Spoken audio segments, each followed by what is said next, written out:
Hello friends, welcome to डिक्ट classes. मैं विपुल दीप सिंह आप सबका स्वागत करता हूं। जैसा कि आपको ये लेक्चर मिलने से पहले एनवायरमेंटल इंजीनियरिंग का भी लेक्चर मिल चुका होगा। एनवायरमेंटल स्टडीज का पूरा टॉपिक कंप्लीट हो चुका है अपना, ठीक है। और अब हम नया टॉपिक शुरू करने जा रहे हैं, ठीक है, एयर पोल्यूशन। ठीक है, बहुत दिनों से ना बहुत सारी जगह से बच्चे क्या अलग अलग जगह से पढ़ रहे हैं, अलग अलग जगह से पढ़ते हो ना। मैं भी क्या चेक करता रहता हूँ, कहीं पे कुछ पढ़ाया जा रहा है, कहीं पे कुछ पढ़ाया जा रहा है। भाई सही चीज पढ़ा दो ना, आप लोग सही चीज पढ़ा दो, ठीक है। तो सबसे बढ़िया एग्जाम पॉइंट ऑफ व्यू से पढ़ा दो ना। एग्जाम पॉइंट ऑफ व्यू से कोई पढ़ा नहीं पा रहा, ठीक है। अपने स्टार्ट करते हैं एयर पोल्यूशन, आपको मजा आएगा, समझ में आएगा। और इंजीनियरिंग पॉइंट ऑफ व्यू से पढ़ेंगे एयर पोल्यूशन को, ठीक है।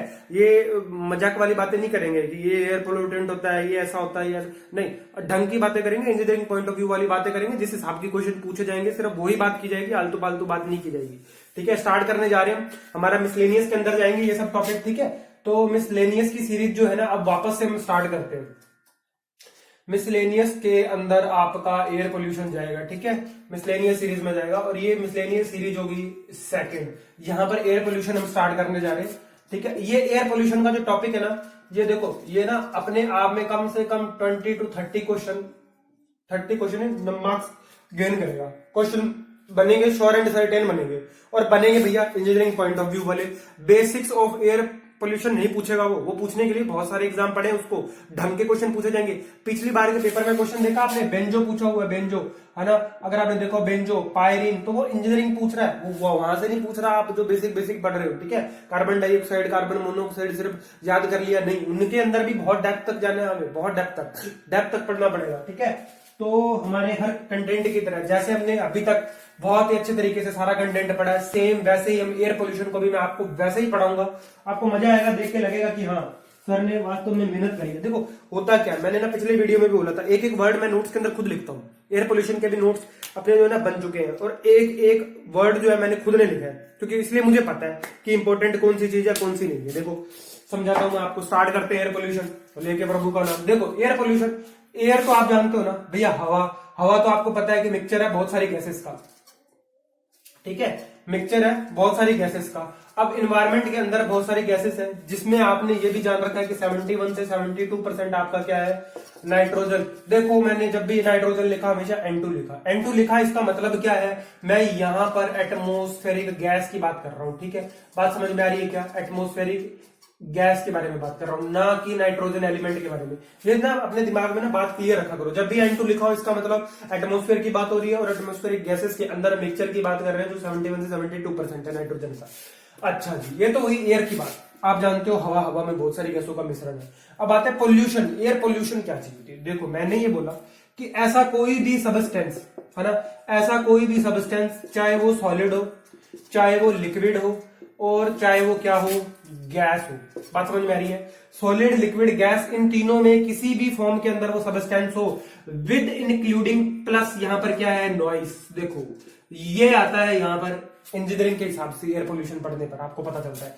देखो हमने क्या बोला, सारे के सारे सबस्टेंस, सॉलिड लिक्विड और गैस प्लस नॉइस, ये भी इंक्लूडेड है भैया, नॉइस इंक्लूडेड है। ये क्वेश्चन देकर आपसे पूछ सकता है कि हाँ नॉइस है या नहीं है। देखो solid liquid gas plus noise, इन सब सबस्टेंसेस को मिलाकर ऐसा जो भी कंटेंट आपका क्या कर रहा है, एयर को क्या कर रहा है, खराब कर रहा है, एयर को खराब कर रहा है, उसकी क्वालिटी को डिग्रेड कर रहा है। और उसकी वजह से जो एयर है, एज हम देखें living cells plus non living cells, सबके लिए क्या हो रहा हो, नुकसान दे रहा हो, उनको क्या कर रहा हो, डेंजर में डाल रहा हो। ये सारा जो है कंटेंट आपका क्या कहलाता है, एयर पोल्यूशन कराता है। बात समझ में आई क्या। एयर पोल्यूशन की थोड़ी मैंने डिफिकल्ट लगता है डेफिनेशन बता दिया आपको, आसान करता हूं, ठीक है। ऐसे सबस्टेंसेस जो सॉलिड लिक्विड गैस या फिर नॉइस है, इन सब में से किसी भी फॉर्मेट में हो, जो बायोटिक या अबायोटिक फैक्टर्स को क्या कर रहे हैं, इफेक्ट कर रहे हैं, एडवर्स इफेक्ट डाल रहे हैं, ठीक है, वो क्या कहलाता है, एयर पोल्यूशन कहलाता है। व्हाट इज एयर पोल्यूशन अगर पूछा जाए तो एयर पोल्यूशन क्या है, एयर पोल्यूशन एयर के अंदर ऐसा कोई भी सबस्टेंस, चाहे वो सॉलिड फेज में हो, चाहे लिक्विड फेज में हो, चाहे गैस की फेज में हो, और चाहे वो नॉइस हो, अगर वो ह्यूमन बीइंग के लिए, बायोटिक फैक्टर्स के लिए, एनवायरमेंट के बायोटिक फैक्टर्स के लिए, सब के लिए क्या कर रहा है, एक डेंजर क्रिएट कर रहा है या उन्हें नुकसान के अंदर डाल रहा है, उसे हम क्या बोलेंगे, एयर पोल्यूशन बोलेंगे। देखो बात समझ में आई क्या, है ना। अगर मैं बात करूं अब यहां पर एयर पोल्यूशन के टाइप्स की, तो देखो एयर पोल्यूशन दो ही चीजें हैं, एक तो होगा मैन मेड और दूसरा होगा नेचुरल। दो ही तरीके संभव है एयर पोल्यूशन करने के।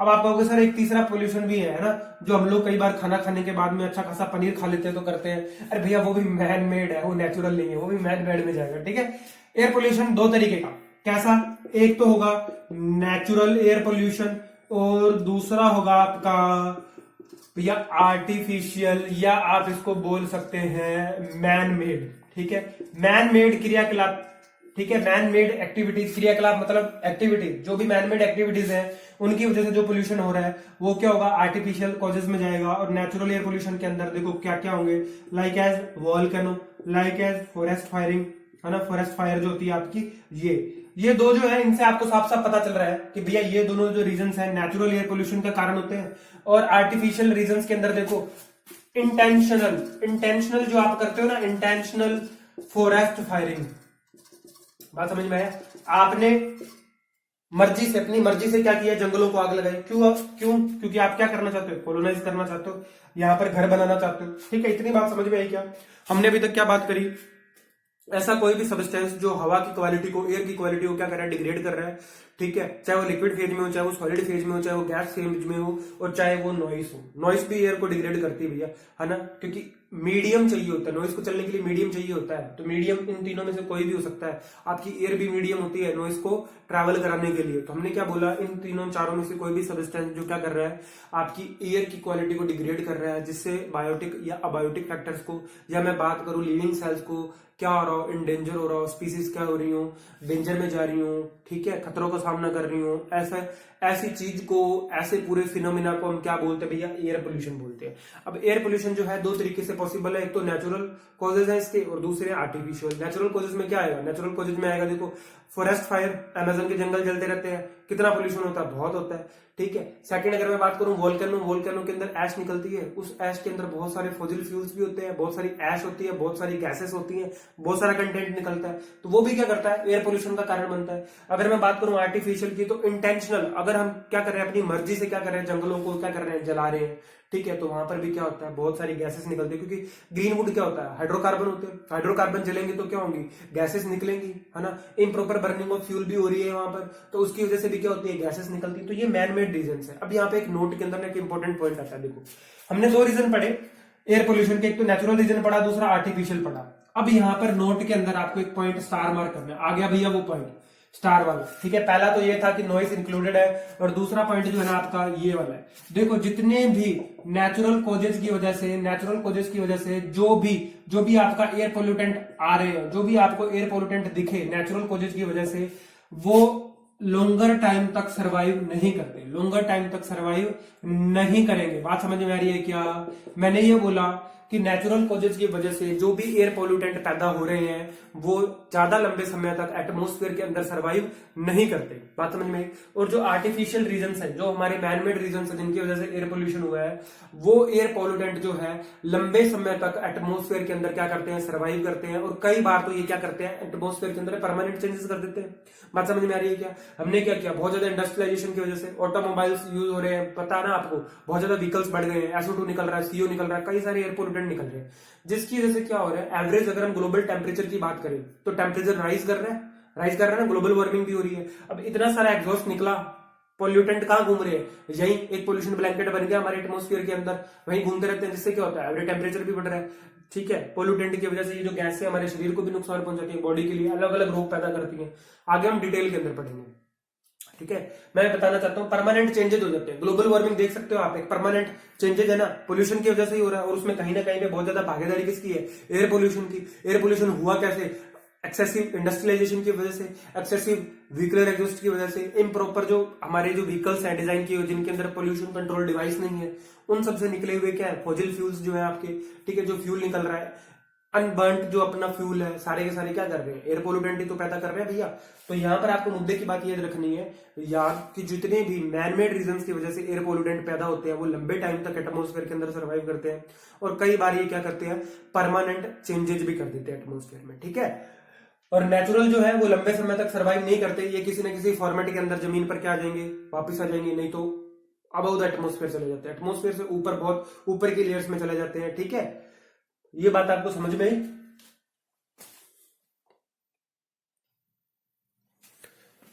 चलिए आगे बढ़ते हैं और बात करते हैं दो बहुत ही ना बड़ी बड़ी घटनाएं हैं एयर पोल्यूशन से जुड़ी हुई जो पूछी जा सकती है। अगर वो जीके चेक करे ना आपका तो दोनों घटनाएं आपसे पूछ सकता है, ठीक है।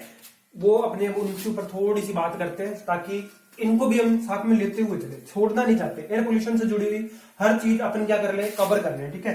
सारा कुछ पढ़ाऊंगा मैं, एयर पोल्यूशन के अंदर ही पढ़ाया जाएगा। आपको प्लूम्स वगैरह है ना, जो आप ये बहुत जगह पे देख रहे हो, गाउसियन मॉडल ऑफ प्लूम। अरे भैया क्या जरूरत है गाउसियन मॉडल की, क्यों इतना, मतलब मेरे को भी कई बार समझ में नहीं आता कि इंजीनियरिंग पॉइंट ऑफ व्यू से अगर जेईई के लिए आप पढ़ा रहे हो तो आप उस लेवल तक गाउसियन प्लूम मैंने तो आज तक पढ़ी नहीं भैया, मेरे को तो जरूरत पड़ी नहीं है ना गाउसियन मॉडल की। और बाकी सब चीजें जो है वो अभी अपने मैं आपको पढ़ाऊंगा, ठीक है। जो जेईई वाले ना एनवायरमेंटल इंजीनियरिंग के अंदर आपने देखो अगर पढ़ा है ना प्लूम वगैरह तो ईएलआर और एएलआर से पढ़ा होगा, ये भी पढ़ा होगा, लूपिंग, लॉफ्टिंग, ये सारी की सारी पढ़ी होंगी, फ्यूमिगेटिंग, ये सारी मैं पढ़ाऊंगा। एयर पोल्यूशन के अंदर ही आएंगे ये सारे के सारे, ठीक है। और 3-4 लेक्चर से ज्यादा नहीं बनेंगे। अपना वीडियो वैसे भी आपको मालूम है छोटा रहता है, ज्यादा बड़े बड़े वीडियो नहीं बनाता मैं, 50-50, 60-60 मिनट के, ठीक है। 30-40 मिनट के अंदर ही अपना वीडियो रहता है। चलिए आगे बात करते हैं। नोट के अंदर ही आपको 2 पॉइंट्स मिलेंगे, ठीक है। पहली घटना जो एयर पोल्यूशन से रिलेटेड है वो कौन सी थी? पहली घटना अगर मैं बताऊं, एंशिएंट हिस्ट्री में नहीं जा रहे हम लोग, ठीक है। हम बात कर रहे हैं एयर पोल्यूशन से जुड़ी हुई सबसे बड़ी घटना, जब 4000 पीपल जो थे एक साथ मर गए थे, ठीक है। ईयर था इसका 1952 और इस घटना को क्या बोला जाता है? London smoke. बस इतना आपको याद रखना है। ये एक डिजास्टर था एक तरीके का जिसमें 4000 लोगों की मृत्यु हो गई थी। इसका सन कौन सा था? 1952। ये कई बार पूछा गया था, ठीक है। और इसको बोलते क्या है? London smoke. ये हुआ क्यों था? देखो यहाँ पर क्या हो रहा था, कोल बेस्ड ना बहुत सारी इंडस्ट्रीज थी लंदन के अंदर, काफी लंबे टाइम तक चलती रही। एकदम से जैसे इंडस्ट्रियलाइजेशन हुआ, कोल बेस्ड था पूरा का पूरा, तो SO2 और ऐसी जो गैसेस थी क्या हो गई, एयर के अंदर फैल गई। और एक्सेसिव एयर पोल्यूशन की वजह से क्या हुआ, वहां पर हवा खराब हो गई और 4000 लोगों की क्या हो गई थी? डेथ हो गई थी, ठीक है। लंदन स्मोक बोलते हैं इसको 1952। इसके बाद में दिल्ली स्मोक भी आया था, ठीक है। वो जब आगे आएगा ना जिस पॉइंट में, मैं तब आपको डिस्कस करूंगा। दूसरी घटना क्या है देखो हिस्ट्री के अंदर, ये है इंडिया की, जो आपको याद रखनी है। और इसकी डेट है 3/12/1984, ठीक है। इसे बोला जाता है भोपाल गैस ट्रेजेडी, ठीक है। याद रखेंगे, डेट भी याद रखेंगे, गैस याद रखेंगे, कारखाना, सब कुछ याद रखेंगे इसका, क्योंकि ये इंडिया का है तो 101% पूछा जा सकता है, ठीक है। 3/12/1984 इसकी डेट है, ये आपको याद रखनी है। और मैंने वैसे भी सब इंपोर्टेंट डेज के अंदर आपको लिखवाया था कि 3 दिसंबर को क्या कहा जाता है? भोपाल ट्रेजेडी डे भी बोला जाता है, भोपाल ट्रेजेडी डे भी बोला जाता है, ठीक है। अब हुआ क्या था, ये घटना कैसे रिलेटेड है? यहां पर मिथाइल आइसोसाइनाइड MIC गैस की क्या हो गया था? रिसाव हो गया था। और ये कैसे हुआ था? एक्सीडेंटली हुआ था, ऐसा बोला जाता है कि एक्सीडेंटली हुआ था, ठीक है। अब यहां पर क्या हुआ था? कारखाना था किसका? यूनियन कार्बाइड का। ये बस जानकारी याद रखो आप, ठीक है। यूनियन कार्बाइड का कारखाना था जो कि क्या है, एक यूनाइटेड स्टेट्स बेस्ड क्या है? MNC, ठीक है। MNC थी ये यूनाइटेड स्टेट्स की। अब बात करते हैं यहां पर हुआ क्या था एक्चुअल में। यहां पर क्या थी? एक इंडस्ट्री थी जो क्या बना रही थी? फर्टिलाइजर बना रही थी, ठीक है। फर्टिलाइजर और पेस्टिसाइड वगैरह बनती थी, ठीक है, पेस्टिसाइड। अब यहां पर क्या हुआ? बहुत ही हार्मफुल गैस है मिथाइल आइसोसाइनाइड, MIC लिखा है मैंने इसे भैया। गैस कौन सी है? ये है मिथाइल आइसोसाइनाइड, ठीक है, याद रखेंगे इस गैस का नाम मिथाइल आइसोसाइनाइड MIC, ठीक है। कब हुआ था ये? 3/12/1984 को भोपाल गैस ट्रेजेडी इसे बोला जाता है। 3 दिसंबर को भोपाल ट्रेजेडी डे बोला जाता है। MIC मिथाइल आइसोसाइनाइड गैस का रिसाव हुआ था यूनियन कार्बाइड के कारखाने से, जो कि क्या थी? एक यूनाइटेड स्टेट के अंदर MNC थी, ठीक है। यूनाइटेड स्टेट बेस्ड एक MNC थी, मल्टीनेशनल कंपनी थी जो क्या बनाती थी? फर्टिलाइजर और पेस्टिसाइड वगैरह बनाती थी। ये 2 आपको याद रखनी है, ठीक है। ये थोड़ी सी ना फेमस घटना है, इनके बारे में ना पूछा जा सकता है। और इंडिया की बात कर रहे हैं तो इंडिया में तो एक तो ये, और इसके बाद में आता है दिल्ली स्मोक, उसकी भी हम बात करेंगे, ठीक है। एक टॉपिक के अंदर है, वो पर्टिकुलर पॉइंट के अंदर है, वो मैं तब बताऊंगा। इन दोनों को याद रखेंगे। अब आगे बढ़ते हैं, थोड़ी सी आगे बात करते हैं एयर पोल्यूशन के बारे में। और ये बात तो देखो आप सब लोग जानते हो कि हमारी जो हवा है बहुत सारी गैसों का मिश्रण है। जो आप एयर इनहेल करते हो, ये एयर जो है बहुत सारी गैसेस का मिश्रण है। इसमें से आप कौन सी गैस ले लेते हो? ऑक्सीजन और कार्बन डाइऑक्साइड, 2 ही चीजें आपके पास, तो एक लेने को एक छोड़ने को, ठीक है। अब यहां पर हम बात कर रहे हैं एयर की। अगर मैं बात करूं एयर की, तो एयर के अंदर क्या है? 100 ऑफ गैसेस जो है ना वो प्रेजेंट है, ठीक है। 100 से भी ज्यादा गैसेस जो है ना प्रेजेंट है। अगर गैसेस की बात करूं मैं, इन गैसेस में क्या 100 से ऊपर होंगे क्या कोई पोल्यूटेंट? अगर मैं एयर पोल्यूटेंट की बात करूं, क्या 100 से भी ज्यादा एयर पोल्यूटेंट अभी तक नॉन है क्या? बिल्कुल जी, नॉन एयर पोल्यूटेंट जो है वो नंबर उनका 100 से ऊपर निकल चुका है। लेकिन इनमें से क्या है, सारे के सारे हानिकारक भी नहीं है, सारे के सारे ज्यादा हानिकारक भी नहीं है, इनकी अलग अलग कैटेगरीज है, ठीक है। इन आउट ऑफ 100 जो अभी तक नॉन पॉल्यूटेंट है, इनमें से सिर्फ 5, ओनली 5 ऐसे एयर पॉल्यूटेंट है जो 90% एयर पोल्यूशन करते हैं। अगर मैं ग्लोबली देखूं, ग्लोबल एयर पोल्यूशन का 90% जो है वो कौन से करते हैं? 5 पोल्यूटेंट करते हैं। मेन 5 पोल्यूटेंट इन 100 में से 90% ग्लोबल एयर पोल्यूशन के लिए रिस्पॉन्सिबल है। ये डेटा याद रखेंगे, 90% पोल्यूशन के लिए सिर्फ 5 पोल्यूटेंट जो है रिस्पॉन्सिबल है, ठीक है। और इन 5 एयर पोल्यूटेंट को क्या बोला जाता है? प्राइमरी एयर पोल्यूटेंट्स बोला जाता है। क्या बोला जाता है भैया? प्राइमरी एयर पोल्यूटेंट बोला जाता है। बात समझ में आई? मैंने क्या बोला आपको, हवा के अंदर बहुत सारे, जो आप हवा देखते हो ना, हवा देखते क्या हो? हवा फील करते हो, ठीक है। एयर जो है बहुत सारी गैसों का मिश्रण है, और उसके अंदर क्या है, 100 से ज्यादा ऐसे पोल्यूटेंट है जो नॉन है। इन 100 के अंदर सारे के सारे खतरनाक नहीं है, सारे के सारे अच्छे भी नहीं है, ठीक है। लेकिन ये होता क्या है? अब आप कहोगे कि सर इन 100 के अंदर से सिर्फ 5 ही हैं जो ज्यादा खतरनाक है। बिल्कुल जी, 90% ग्लोबल एयर पोल्यूशन के लिए रिस्पॉन्सिबल है ये 5 पोल्यूटेंट, और इनको बोला जाता है प्राइमरी एयर पोल्यूटेंट। देखो अब ना आप कहोगे सर ये 100 हमें कैसे पता चला?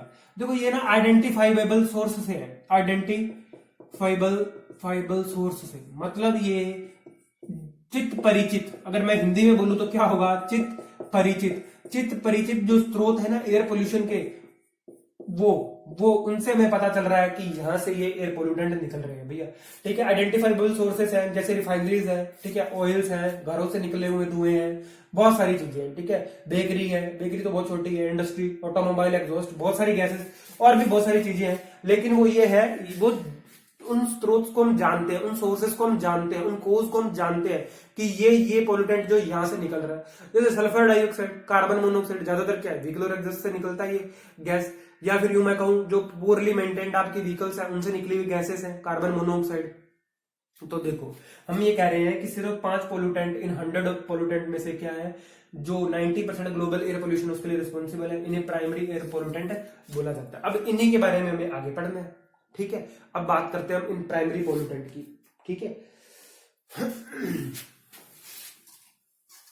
उम्मीद करता हूं आपको सब कुछ समझ में आ रहा होगा, ठीक है। एक दो बच्चे ना मेरे को पूछ रहे हैं बार बार कि सर आप कहां से हो, आप राजस्थान के लगते हो, आपका राजस्थान का जिला कौन सा है? अरे भैया आप पढ़ो ना, ठीक है। पढ़ने के लिए मैं वीडियोस बना रहा हूँ, ठीक है, पढ़ने के लिए मैं आपको दे रहा हूँ वीडियोस, आप कंटेंट पढ़ो। इससे क्या मतलब है कि मैं कहां से हूँ कहां से नहीं हूँ? जब टाइम आएगा मैं खुद बताऊंगा, ठीक है। जितने भी सवाल है ना आपके मन में कि क्वालिफिकेशन क्या है, क्या किया हुआ है ये आदमी, कहाँ का रहने वाला है, क्या खाके पढ़ाता है, क्या पी के पढ़ाता है, ठीक है, सब बता दूंगा मैं आपको, पूरी जानकारी दे दूंगा। अब चलते हैं इन 5 एयर पोल्यूटेंट्स पे, ठीक है।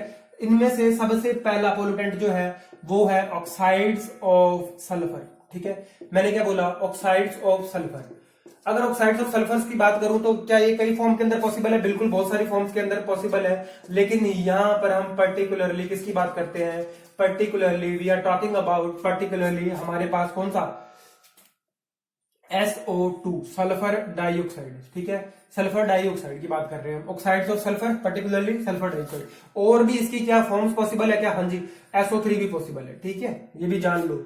आगे बढ़ते हैं, नेक्स्ट की बात करते हैं। नेक्स्ट है ऑक्साइड्स ऑफ कार्बन, ठीक है। नेक्स्ट है ऑक्साइड्स ऑफ कार्बन। जैसे आपने क्या पढ़ा, ऑक्साइड्स ऑफ सल्फर पढ़े, वैसे क्या है सेम ये ऑक्साइड्स ऑफ कार्बन। क्या इनमें भी कोई एक पर्टिकुलर है क्या जिसकी हम यहाँ पे बात करेंगे? जी बिल्कुल जी, पर्टिकुलरली हम किसकी बात करेंगे यहाँ पर? यहाँ हम बात करेंगे कार्बन मोनोऑक्साइड की, ठीक है।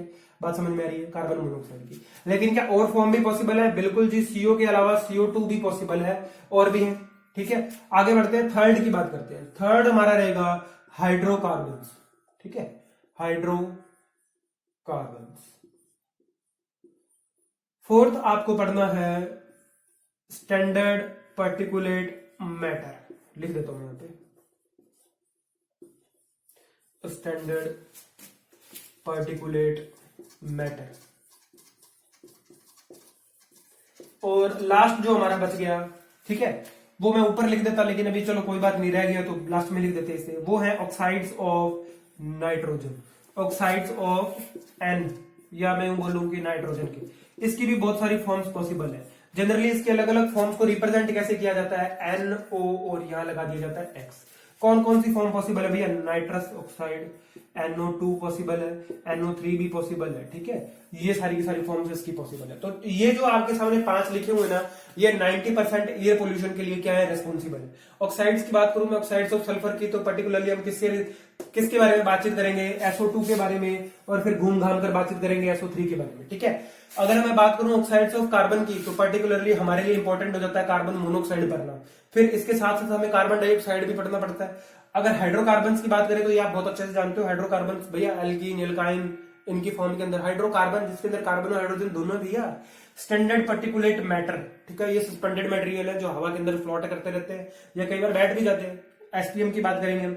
फिर ऑक्साइड्स ऑफ नाइट्रोजन, नाइट्रोजन के ऑक्साइड्स भी बहुत खतरनाक होते हैं कई बार, ठीक है, तो NOx की फॉर्म के अंदर इसको रिप्रेजेंट किया जाता है, NO, NO2 और NO3। ये सारे के सारे 5 प्राइमरी एयर पोल्यूटेंट है, आपको रटे हुए होने चाहिए, याद होने चाहिए। इन 5 के अलावा अगर कोई भी 6th आपको दिखाई देता है वो सेकेंडरी पोल्यूटेंट है। इन 5 के अलावा कोई भी छठा नहीं है, सिर्फ ये 5 ही प्राइमरी एयर पोल्यूटेंट की कैटेगरी के अंदर रखे गए हैं। बात समझ में आ रही है क्या, स्क्रीनशॉट ले लो इसका।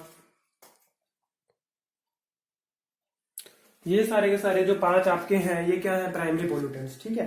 अब आगे बढ़ते हैं और बात करते हैं इन 5 के अलावा और भी कई पोल्यूटेंट्स है क्या। ये तो प्राइमरी पोल्यूटेंट है, ये तो हमें पक्का हो गया, कंफर्म है कि इन 5 के अलावा छठे को हम प्राइमरी पोल्यूटेंट तो नहीं बोलेंगे, लेकिन इनके अलावा और भी तो बहुत सारे पोल्यूटेंट हैं जो इन्वायरमेंट के अंदर घूम रहे हैं, है ना, एयर के अंदर प्रेजेंट है, उनके बारे में थोड़ी सी बातचीत करते हैं। देखो वो कौन कौन से हैं वो भी बताता हूं मैं आपको। सबसे पहले तो आप तो ये जान लो कि भैया इनके अलावा हमारे पास गैसेस जो है ना कौन कौन सी। अगर मैं बात करूं हाइड्रोजन डाइसल्फाइड की, अगर मैं बात करूं हाइड्रोजन डाइफ्लोराइड की, H2S, H2F, अगर मैं बात करूं इथाइल और मिथाइल, ठीक है, या मरकैप्टन, ये जितनी भी इथाइल मिथाइल गैस है, मरकैप्टन है, H2S है, H2F है, ये जितने भी इनके अलावा एयर पोल्यूटेंट है जनरली हमारे इन्वायरमेंट में अवेलेबल नहीं होते, ठीक है, हमारे एटमॉस्फेयर में अवेलेबल नहीं है भैया, नहीं है। ये लो हिंदी में भी लिख दिया इंग्लिश बना के, है ना। H2S, H2F, इथाइल मिथाइल मरकैप्टन्स, ये सारे के सारे जितने भी पोल्यूटेंट है जनरली एटमॉस्फेयर के अंदर अवेलेबल नहीं होते, पर अगर है ये प्रेजेंट है तो भैया हार्मफुल है। अगर ये भी प्रेजेंट है ना तो ये भी क्या है, हार्मफुल है। जनरली ये अकेले हमें परेशान नहीं करते, ऐसे घूमते रहते हैं H2S, H2F, इथाइल मिथाइल मरकैप्टन्स, ये सारे के सारे हार्मफुल है अगर प्रेजेंट है तो। लेकिन ये क्या करते हैं, ये जितने के जितने बचे हुए पुचे हुए हैं ये क्या करते हैं, वाटर वेपर, इनको क्या मिलता है एटमॉस्फेयर में, वाटर वेपर मिलती है आपकी, ठीक है, पानी तो मिलेगा क्योंकि भैया वेपर तो अवेलेबल है। फिर भैया वहां पे क्या सन भी है क्या, बिल्कुल जी, सन एनर्जी भी है। अब यह क्या करते हैं, वाटर वेपर के साथ रिएक्ट करके सन की प्रेजेंस के अंदर कुछ केमिकल सब्सटेंसेस क्रिएट करते हैं क्या, केमिकल सब्सटेंसेस बनाते हैं क्या। ये केमिकल सब्सटेंसेस जो होते हैं क्या एयर के अंदर मिक्स हो जाते हैं क्या, एयर मिक्स हो जाते हैं क्या एयर के अंदर। बात मैंने क्या बताई आपको कि ये जो पोल्यूटेंट है उसके अलावा जो मैंने प्राइमरी पोल्यूटेंट की बात करी उनके अलावा H2S, H2F, इथाइल मिथाइल मरकैप्टन्स और भी ऐसे कई सारे हैं, क्लोराइड फ्लोराइड जितने भी हैं, ये जनरली इन्वायरमेंट के अंदर प्रेजेंट नहीं होते, ठीक है, और अगर प्रेजेंट है तो ये भी हार्मफुल है। लेकिन ये अकेले कुछ नहीं करते, ये करते क्या है, ये सारे के सारे क्या करते हैं, वाटर वेपर एटमॉस्फेयर के अंदर अवेलेबल है, उसके साथ रिएक्ट करेंगे, वहां पर आपको पता है इन्फिनिट सोर्स ऑफ एनर्जी कौन है, सन, वो भी प्रेजेंट है, वहां से एनर्जी का यूज करेंगे और कुछ केमिकल सब्सटेंसेस बनाएंगे क्या। ये नए केमिकल सब्सटेंसेस जो इन्होंने बना दिए ये क्या कहलाते हैं, सेकेंडरी सोर्सेस। बात समझ में आ रही है क्या, इनको क्या बोला जाता है, सेकेंडरी पोल्यूटेंट, ठीक है, बात समझ में आई। मैंने क्या बोला आपको, 5 मैंने आपको प्राइमरी पोल्यूटेंट बताए, ठीक है, oxides of sulphur, oxides of nitrogen, oxides of carbon, standard particulate matter, और लास्ट आपका कौन सा था, हाइड्रोकार्बन्स, ठीक है, 5 हो गए। इन 5 के अलावा जितनी भी गैसेस इन्वायरमेंट के अंदर घूम रही है वो क्या करती है, अकेली तो हानिकारक है ही है, प्लस वो क्या करती है, वाटर वेपर से रिएक्ट करके सन की प्रेजेंस के अंदर क्या करती है, केमिकल पोल्यूटेंट्स क्रिएट करती है, नए केमिकल पोल्यूटेंट बनाती है, जनरेट कर रही है। वो केमिकल पोल्यूटेंट जो है प्राइमरी पोल्यूटेंट से भी ज्यादा खतरनाक होते हैं, लेकिन 90% पोल्यूशन है किनकी वजह से, प्राइमरी पोल्यूटेंट की वजह से। अब बाद में जो सेकेंडरी पोल्यूटेंट्स बने हैं इन्हें हम कह रहे हैं क्या, secondary pollutant of air pollution कह रहे हैं। ये कौन कौन से, देखो इनमें सबसे पहला आप याद रखेंगे हमारा कौन सा है, सल्फ्यूरिक एसिड, ठीक है, सल्फ्यूरिक एसिड, ये क्या है, सेकेंडरी पोल्यूटेंट। भैया याद रखना है, भूलना नहीं है। दूसरा सेकेंडरी पोल्यूटेंट कौन है, ओजोन, ठीक है, ओजोन आपका सेकेंडरी पोल्यूटेंट है। और थर्ड यहां पर आता है आपका पैन पर ऑक्सी एसिल नाइट्रेट, ये आपको 3 याद रखने, ठीक है। और अगर बात करूं मैं फोर्थ की, तो कई बार फॉर्मल्डिहाइड भी पूछा हुआ है, ठीक है, फॉर्मल्डिहाइड, ठीक है, ये याद रखेंगे। मैं इसको आधा लिख रहा हूं, दोबारा से लिखता हूं इसकी स्पेलिंग, फॉर्मल्डिहाइड, ठीक है, ये कुछ होता है ऐसा कुछ। स्पेलिंग मेरी भी थोड़ी सी गड़बड़ है, फॉर्मल्डिहाइड की मेरे को भी याद नहीं है, ठीक है। पैन, ओजोन, सल्फ्यूरिक एसिड और फॉर्मल्डिहाइड, ये आपके जो है ना 4 बचे हुए है ना, ये क्या है, सेकेंडरी पोल्यूटेंट है। ये आए कहां से, प्राइमरी पोल्यूटेंट के अलावा जितने भी पोल्यूटेंट एयर के अंदर प्रेजेंट है, वो क्या करते हैं, वाटर वेपर से रिएक्ट करके सन की प्रेजेंस के अंदर कुछ नए पोल्यूटेंट क्रिएट करते हैं, जो कि केमिकल सब्सटेंसेस होते हैं एक तरीके के, ज्यादा खतरनाक है ना, अगर एयर के अंदर प्रेजेंट है तो। इन पोल्यूटेंट्स को हम क्या बोलते हैं, सेकेंडरी पोल्यूटेंट बोलते हैं। और ये सेकेंडरी पोल्यूटेंट है कौन से, मैंने ऊपर लिखे लिस्ट किए, सल्फ्यूरिक एसिड आपका, ठीक है, सेकंड ओजोन, फिर उसके बाद में मैंने बात करी पैन की, पैन क्या है, पेरोक्सी एसिल नाइट्रेट, और फिर है फॉर्मल्डिहाइड। ये 4 आपके क्या है, सेकेंडरी पोल्यूटेंट है। बात समझ में आ रही क्या है भैया। ओजोन O3 ये भी क्या है, आपके लिए खतरनाक है, ठीक है, बात समझ में आ रही क्या।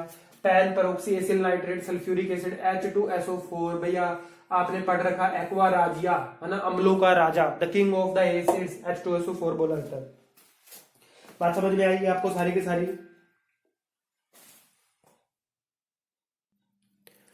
हम बात कर रहे थे सेकेंडरी पोल्यूटेंट्स की, ठीक है। अब यहां पर ना देखो, सेकेंडरी पोल्यूटेंट जो है ना, ये क्या होता है, बहुत सारी केमिकल रिएक्शन से बने हैं, ठीक है। मैंने ये तो आपको बता ही दिया कि केमिकल रिएक्शंस होती हैं, जो ये वाले सारे के सारे आपके पोल्यूटेंट हैं, इनकी वाटर वेपर के साथ और सेकेंडरी पोल्यूटेंट बनते हैं। अब ये जो ना केमिकल रिएक्शंस हैं, है ना, ये जहां से हो रही है ना, इनका अगर मैं बात करूं सोर्स से, एक तो ये हो सकता है कि किसी सोर्स से डायरेक्टली क्या हो रहा हो, आपका सेकेंडरी पोल्यूटेंट बन रहा हो। दूसरा ये है कि इनसे वाटर वेपर रिएक्ट कर रही हो, वाटर वेपर के साथ ये रिएक्ट करके सेकेंडरी पोल्यूटेंट बन रहे हो, एक कारण तो ये बनता है। एक ये है कि इनका डायरेक्टली कहीं से इमिशन हो रहा हो, जिस केमिकल से बनने की वजह से इनका इमिशन हो रहा है सेकेंडरी पोल्यूटेंट का, ये उससे भी ज्यादा खतरनाक होते हैं। मान लो कोई ऐसी, मैंने क्या बोला कि मैं एक ऐसा कोई पेस्टिसाइड बना रहा हूं जहां से मेरे पास जो इमिशन है किस गैस का हो रहा है, वो हो रहा है आपका, मान लो सल्फ्यूरिक एसिड का नहीं, मैंने बोला पैन का इमिशन हो रहा है, मैंने इंडस्ट्री लगाई उसमें से। अब उस इंडस्ट्री के अंदर मैंने बोला कि मैं कोई एक्स एलिमेंट जो है उसका यहां पर क्या कर रहा हूं, प्रोडक्शन कर रहा हूं, है ना। तो उस एक्स एलिमेंट से भी ज्यादा खतरनाक कौन है, पैन है। ये बात आपको याद रखनी है, ठीक है। बात समझ में आई कि सेकेंडरी पोल्यूटेंट जिन पोल्यूटेंट की वजह से बन रहे हैं, उनसे भी ज्यादा क्या है, खुद खतरनाक है, ठीक है। बात समझ में आगे बढ़ते हैं। अब हम बात करते हैं प्राइमरी पोल्यूटेंट्स पे, वापस आते हैं और एक एक करके सारे के सारे प्राइमरी पोल्यूटेंट जो है अच्छे से डिटेल में डिस्कस करते हैं, ठीक है। उम्मीद करता हूं यहां तक आपको पूरा का पूरा समझ में आया होगा। अब प्राइमरी पोल्यूटेंट स्टार्ट करने जा रहे हैं, डिटेल में पढ़ेंगे प्राइमरी पोल्यूटेंट को।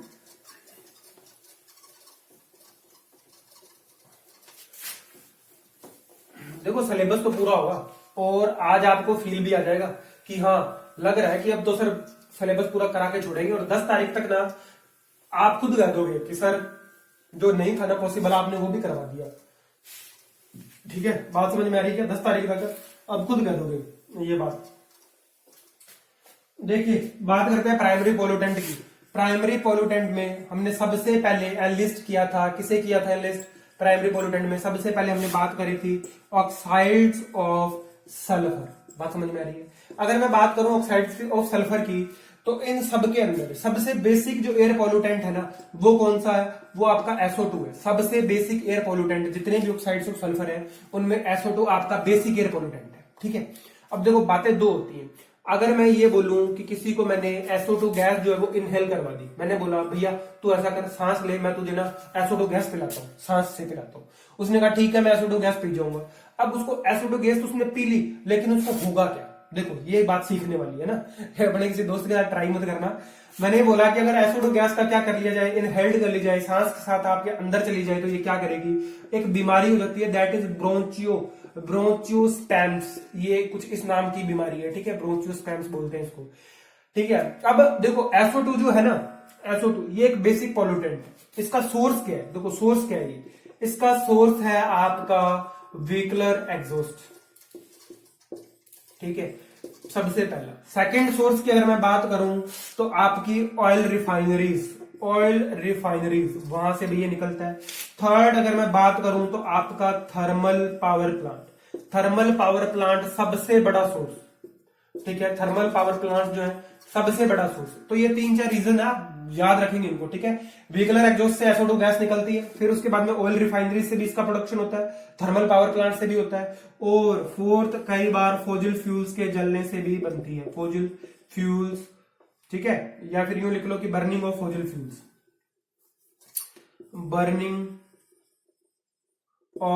फ्यूल्स, कई बार उनसे भी बनती है ये, ठीक है। ये सारी बातें याद रखेंगे। अब इनमें से ना सबसे ज्यादा जरूरी हमें बात करनी है किसके ऊपर, थर्मल पावर प्लांट्स के ऊपर। देखो थर्मल पावर प्लांट जो है ना, टोटल मैंने बोला कि एयर पॉल्यूशन के अंदर है ना, जितना भी आप एयर पॉल्यूशन पढ़ोगे ना, उसमें मान लो मैंने कहा कि 50% सल्फर डाइऑक्साइड है। इस 50% सल्फर डाइऑक्साइड का टोटल इन्वायरमेंट के अंदर जितना भी सल्फर डाइऑक्साइड जो आपका पोल्यूटेंट प्रेजेंट है, उसके अंदर 1/10 इसका 10वां हिस्सा जो प्रोडक्शन का है ना, वो कौन कर रहा है, थर्मल पावर प्लांट कर रहे हैं, ठीक है। थर्मल पावर प्लांट में यूज क्या हो रहा है, कोल। जब कोल यूज हो रहा है, कोल बेस्ड जो थर्मल पावर प्लांट है, वो आपका टोटल एटमॉस्फेयर के अंदर जितनी भी SO2 प्रेजेंट है उसका 1/10 का क्या कर रहा है, थर्मल पावर प्लांट आपका प्रोड्यूस कर रहा है। वहां पर क्या यूज हो रहा है, कोल, और कोल के बर्न होने से क्या बन रही है, वहां पर SO2 गैस बन रही है। ये आपको याद रखना है, ठीक है।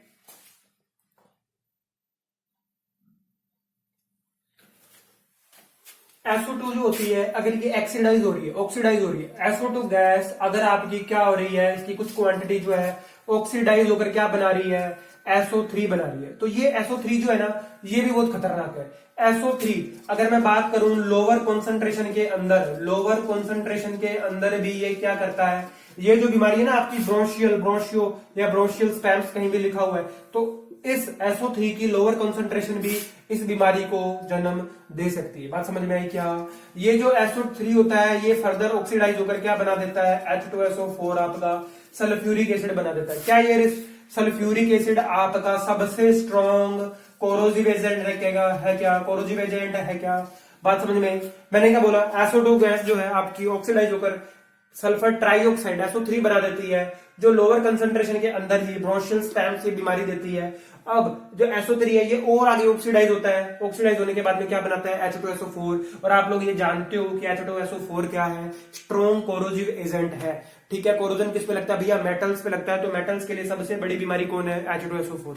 आया कहां से, SO2 ऑक्सीडाइज हुआ SO3 में, SO3 ऑक्सीडाइज हुआ H2SO4 में, ठीक है। मेटल्स को कोरोजन करने के लिए सबसे ज्यादा रिस्पॉन्सिबल कौन, H2SO4। पूरी बात समझ में आई? अब बात करते हैं कि जो SO2 है ना आपका, ये जो SO2 है ये क्या करता है, जो अस्थमा के पेशेंट है आपके ना, अस्थमा के जो पेशेंट हैं उनके लिए बहुत खतरनाक है, डेंजर है। अस्थमा के पेशेंट जो है वो तो भैया दूर ही रहे सल्फर डाइऑक्साइड से। बात समझ में आ रही है क्या? ये सारी की सारी बातचीत थी जो हमने करी किसके बारे में, सल्फर डाइऑक्साइड के बारे में, ठीक है। अब इसके अंदर क्या होता है, सल्फर डाइऑक्साइड के अंदर हमें थोड़ा बहुत क्या पढ़ना है, पढ़ते हैं थोड़ी सी मैक्सिमम परमिसिबल लिमिट, जैसा आप एनवायरमेंट में पढ़ रहे हो, ठीक है। उसके अंदर हम इसकी थोड़ी सी डिस्कस करते हैं।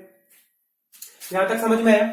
SO2 समझ में आया, SO3 समझ में आया आपको, H2SO4 समझ में आया। लोअर कंसंट्रेशन भी ये क्रिएट कर सकती है, ठीक है। H2SO4 के स्ट्रॉन्ग कोरोजिव एजेंट है, जो भैया यहां लिख देता हूं मैं, मेटल्स को और बिल्डिंग्स को, क्योंकि बिल्डिंग्स के अंदर भी तो क्या होता है, रेनफोर्समेंट, सल्फेट अटैक होता है भैया। कंक्रीट वाले जिन्होंने कंक्रीट पर रखी है, सिविल इंजीनियरिंग के स्टूडेंट, वहां पर सल्फेट अटैक होता है। सल्फेट अटैक भैया H2SO4 रिस्पॉन्सिबल। सीवर के अंदर, सीवर आपने पढ़ा होगा ना कि सीवर के अंदर स्टोनवेयर सीवर जो होता है वो भी खत्म होना शुरू हो जाता है, किस वजह से, H2SO4 की वजह से, ठीक है। मैं समझता हूं इतने सारे कारण आपको इनफ है सल्फर डाइऑक्साइड को याद रखने के लिए, ठीक है। आगे बढ़ते हैं, इसकी परमिसिबल लिमिट की बात करते हैं थोड़ी सी, है ना। किसकी परमिसिबल लिमिट क्या है, ये तो हमने पढ़ लिया कि ये क्या क्या दिक्कतें दे रही है आपको ना, क्या क्या परेशानियां पैदा कर रही है आपके लिए।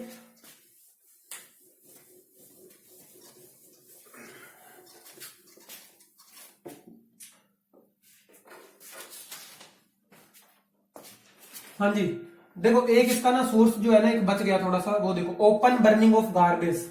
ओपन बर्निंग ऑफ गार्बेज अगर हम करते हैं, ठीक है, खुले में जला रहे हैं, ओपन बर्निंग ऑफ गार्बेज, वहां से भी क्या होता है, SO2 गैस प्रोड्यूस होती है, ठीक है। एक और सोर्स है इसका जो आपको थोड़ा सा याद रखना पड़ सकता है, म्युनिसिपल इंसिनरेशन। म्युनिसिपल अगर कहां पर क्या हो रहा है, इंसिनरेशन। इंसिनरेशन पता है ना भैया, नहीं पता तो मैं पढ़ाऊंगा आपको। Solid waste management, air pollution खत्म होने के बाद में हम सॉलिड वेस्ट मैनेजमेंट शुरू कर देंगे, ठीक है। सोर्स क्या है, म्युनिसिपल इंसिनरेशन जो होता है ना वेस्ट, इसको जब क्या किया जाता है, इसमें से भी क्या होती है, SO2 गैस प्रोड्यूस होती है। इंसिनरेशन एक प्रोसेस है, देखो ऐसे ही आपने पायरोलिसिस भी सुना होगा, ऐसे ही आपने क्या सुना होगा, सैनिटरी लैंड फिलिंग भी सुनी होगी। ये सारे के सारे मेथड्स होते हैं सॉलिड वेस्ट डिस्पोजल के, ठीक है। तो वहां पर भी क्या है, ये भी क्या है, एक सोर्स है किसके, SO2 गैस के प्रोडक्शन के। अब आती है इसकी maximum permissible limit, maximum permissible limit. अब आप बोलोगे सर आप तो लिमिट ही देने लग गए, जैसे आपने एनवायरमेंट के अंदर सस्पेंडेड सॉलिड की दी थी। भैया बिल्कुल, किसके लिए, रेजिडेंशियल एरिया के लिए, रेजिडेंशियल एरिया के लिए। For residential area maximum permissible limit of sulphur dioxide, ठीक है। ये कितनी है आपकी, ये है, मैं देख रहा हूं कितनी है 50 माइक्रोग्राम पर मीटर क्यूब। देखो ये ना एक नई यूनिट आ गई माइक्रोग्राम, इसके बारे में भी बात करेंगे पीपीएम के अंदर। अगर मैं बात करूं इसको पीपीएम के अंदर, तो ये पीपीएम के अंदर कितना है, 0.019 मिलीग्राम पर लीटर बोल लो या पीपीएम बोल लो, एक ही बात है। ये जो आप क्वांटिटी पढ़ रहे हो ना, 50 microgram per metre cube maximum permissible limit of the residential areas के अंदर सल्फर डाइऑक्साइड कितना होना चाहिए, 50 माइक्रोग्राम पर मीटर क्यूब से ऊपर नहीं जाना चाहिए। और पीपीएम में बात करूं तो कितने पीपीएम के बराबर है भैया, 0.019 पीपीएम के बराबर है। और कितने टेम्परेचर पर है, एट 20 डिग्री सेंटीग्रेड टेम्परेचर। बात समझ में आई क्या, समझ में आई क्या बात आपको आई होगी। अब ना मैं आपको एक रिलेशन बता देता हूं, ये माइक्रोग्राम पर मीटर क्यूब बता किसके साथ, मिलीग्राम पर लीटर के साथ, ताकि आपको ना अगर पेपर के अंदर चेंज करना पड़ जाए तो आप कर लो अपने आप से, ठीक है। लिमिट समझ में आई क्या आपको। और दो सोर्स मैंने आपको और बताया, ओपन बर्निंग ऑफ गार्बेज जो है वो क्या प्रोड्यूस करेगा, SO2 प्रोड्यूस करेगा। म्युनिसिपल इंसिनरेशन से भी क्या होता है, SO2 प्रोड्यूस होता है। मैक्सिमम परमिसिबल लिमिट कितनी है, 50 माइक्रोग्राम पर मीटर क्यूब, जो कि पीपीएम के अंदर कितना है, 0.019। बात समझ में आई, ये रिलेशन है, ठीक है। अब मैं लिख रहा हूं यहाँ पे relation between microgram per metre cube and आपका क्या है ये पीपीएम में, ठीक है, ये मिलीग्राम पर लीटर के अंदर। देखो क्या लिखेंगे, 1 microgram per metre cube is equal to क्या होता है, 1 PPM, that is multiply by molecular mass of pollutant. भैया पोल्यूटेंट का मोलिकुलर मास वो तो रहेगा ऊपर 1 PPM multiply by molecular mass of pollutant upon क्या करेंगे यहाँ पर, लीटर पर मोल के अंदर क्या रखेंगे, pollutant at given time, pollutant at given temperature and pressure. बात समझ में आई। और मल्टीप्लाई बाय करेंगे 1000, ठीक है, ये होगा लीटर पर मीटर क्यूब, ठीक है। देखो क्या किया हमने, समझो 1 माइक्रोग्राम पर मीटर क्यूब है, इसका हम रिलेशन एस्टेब्लिश करने की कोशिश कर रहे हैं पीपीएम के अंदर, मिलीग्राम पर लीटर के अंदर। देखो क्या चीज है, 1 पीपीएम मैंने बोला पार्ट्स पर मिलियन, ये तो आपको पता है 10 to the power 6 है ना, होता है। ये हम टर्बिडिटी में मैं आपको बता चुका हूं। मोलिकुलर मास ऑफ पोल्यूटेंट, जो पोल्यूटेंट आप जिसकी बात कर रहे हो, सपोज दैट मैं SO2 की बात कर रहा हूं, तो SO2 का जो क्या है आपका मोलिकुलर मास, वो तो आप रखोगे ऊपर। अब क्या रखोगे, litre per mole of pollutant at given temperature and pressure, किसी पर्टिकुलर टेम्परेचर के ऊपर आपको क्या पोल्यूटेंट दिया गया होगा ना भैया। अब देखो सपोज दैट मैंने 11 बजे मेजर किया, दिन के 11 बजे मेजर किया, क्या एयर क्वालिटी इंडेक्स, वहां पे मुझे SO2 की कुछ क्वांटिटी मिली, तो टेम्परेचर जो है मान लो कितना था, 27 डिग्री सेंटीग्रेड था उस समय, ठीक है। तो उस टेम्परेचर पे आपका क्या आएगा, लीटर पर मोल के अंदर पोल्यूटेंट की क्वांटिटी रखनी है, ऊपर आपको क्या रखना है, मोलिकुलर मास ऑफ पोल्यूटेंट रखना है, जो उसका स्टैंडर्ड होता है, मल्टीप्लाई बाय 1000 लीटर पर मीटर क्यूब। देखो ये सारी चीजें आती कहां से, ये आती है आदर्श गैस इक्वेशन से। नोबल गैस इक्वेशन पढ़ी ना आपने, PV = nRT, है ना, वो लगाकर ये पूरा का पूरा रिलेशन एस्टैब्लिश होता है, ठीक है। सब में अगर रहता हमारे पास, पेपर लेट होता तो मैं आपको ये पूरा का पूरा ड्राइव करना भी सिखाता, ठीक है। इस वीडियो के अंदर सल्फर डाइऑक्साइड जो हमने कंप्लीट कर लिया, सल्फर डाइऑक्साइड कंप्लीट कर लिया, H2SO4 के बारे में थोड़ी जानकारी ली, सोर्सेस के बारे में जानकारी ली। ऐसे ही हम सारे के सारे जितने भी हमारे एयर पोल्यूशन के सोर्सेस हैं ऐसे स्टडी करेंगे, ठीक है। नेक्स्ट वीडियो के अंदर हम प्राइमरी पोल्यूटेंट कंप्लीट कर देंगे, ठीक है, इसी एयर पोल्यूशन का। और फिर हम थोड़ी बहुत बात करेंगे सेकेंडरी पोल्यूटेंट की, और फिर चलेगा हमारा कौन सा, ज्यादा से ज्यादा 5 लेक्चर बनेंगे, पांच लेक्चर ही बनेंगे मुश्किल से, 1-2 तो आज अपलोड हो जाएंगे, बाकी के कल अपलोड हो जाएंगे 2-3, ठीक है। और ये खत्म हो जाएगा आपका एयर पोल्यूशन वाला टॉपिक, जो आपको 20 to 30 मार्क्स दे सकता है। मैं अपने शब्दों को यहीं विराम देता हूं, धन्यवाद।